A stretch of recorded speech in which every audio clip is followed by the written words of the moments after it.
Everyone, it's Chop back at it with an Awaken Chaos Era video. So, as you saw from my intro, I've been getting requests about a comprehensive tier list.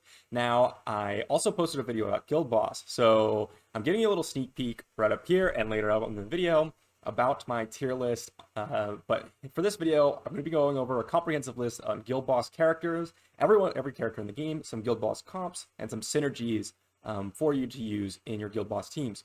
Let's head right into it.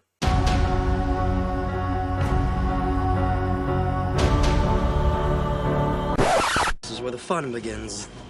Alright, here we are at the Guild Boss tier list. It is attached to my other calculators and tier list. If you've not seen those videos, I'd highly recommend you check them out. I'm going to leave a link to the spreadsheet down below, and it will come with all 4 of these, so be sure to check those out. I'm also going to leave a link to RexHeart's stream in the description, because I have been linking his comprehensive tier list to people, and they seem to not be able to find it, so I'm going to leave his stream down below.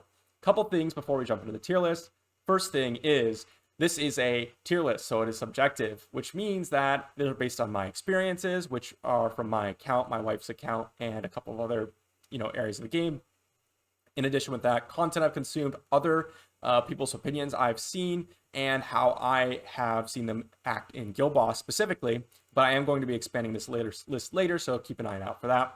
Second thing is this is a general utility list, which means they are rated this way in what role they are supposed to be in. So for example, Brand is not necessarily a damage dealer. He may do damage, but he's not going to be someone like Cyrus, for example, who's going to be doing damage. So if you fit Brand in where Cyrus's role should be in, you are not going to get the same results. So just keep that in mind. Evaluate this based on your teams, your account, where you're at.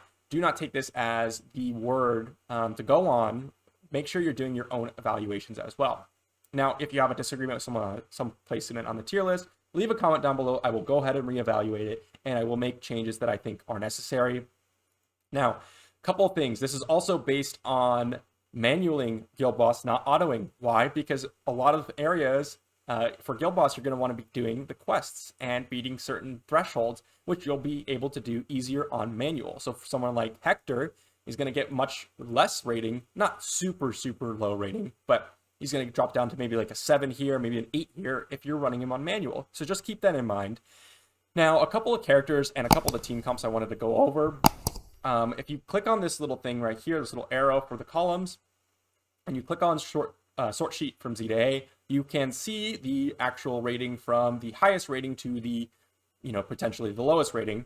Now, a couple of characters, these are the important ones to look at. You can see here that at the top, we have really, really high ratings from Santis, from William, from Abaddon, from Ciara. And it's important to note these because William and Santis are actually good in almost every version of the Guild Boss, I think. Same with Abaddon. But for someone like Ciara, it drops down really, really heavily based on what affinity you're fighting. Why is this the case?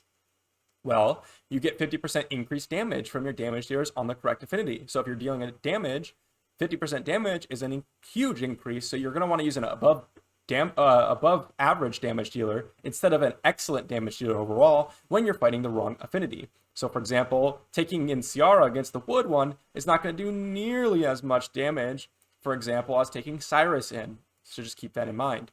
Now, the supports, for example, do not lose that much of their rating when you swap affinities. Why? Because they're not trying to do damage, so they just lose essentially a little bit of tankiness because the bosses will do more damage to them.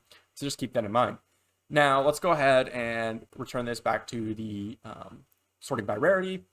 I just want to let you know a couple of the comps that I would be on the lookout for. Pretty much anyone with Abaddon, any debuffer with Abaddon Santis, Abaddon Scarlet, characters like that. Really excellent if you happen to have Abaddon. I would use him in almost every one of your Guild Boss comps. Some of the highest damage is coming from him. Santis is an excellent one. If you have William, I would use him in almost every one of your teams. Another couple combos is like you can use Andre with your damage dealers to increase his damage. He's a really excellent character. Antinua is an amazing boss damage dealer, especially for water. She's one of the best, so just keep an eye out for that. There's obviously so many combos with certain teams. I'm not going to go into them all because it's impossible to go over that. But what you're going to want to do is you're going to want to pick certain damage dealers on this list or what you have and evaluate them yourself and then add them to your team and then support them with support characters. Or if you have the stats, you can run the healing spell and then just run damage dealers. And I also wanted to mention a couple other characters down here in the elite category. Elson is an excellent character, one of the highest damage dealing characters for the guild boss. Really good on obviously the correct affinity. Connor is a staple. I highly recommend everyone use Connor.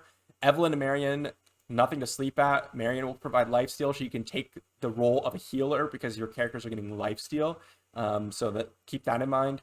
There's a lot of fun combinations in here, and obviously, I don't think it benefits anyone to give specific team compositions because who's going to have a specific set of 4 characters. But if you would like to see me expand this list and add the roles for each character so you can kind of pick and choose and sort them by roles, please let me know in the comments, and I will add what I deem which role each character will be taking so you can kind of plug and play each character. Let me know if you want to see that, and I will expand it. So if you are interested in seeing more of this tier list expanded with all the different game modes, be sure to like the video, be sure to subscribe, because I will expand it if I am seeing that this video is exciting for a lot of you, and I will see you for the next video.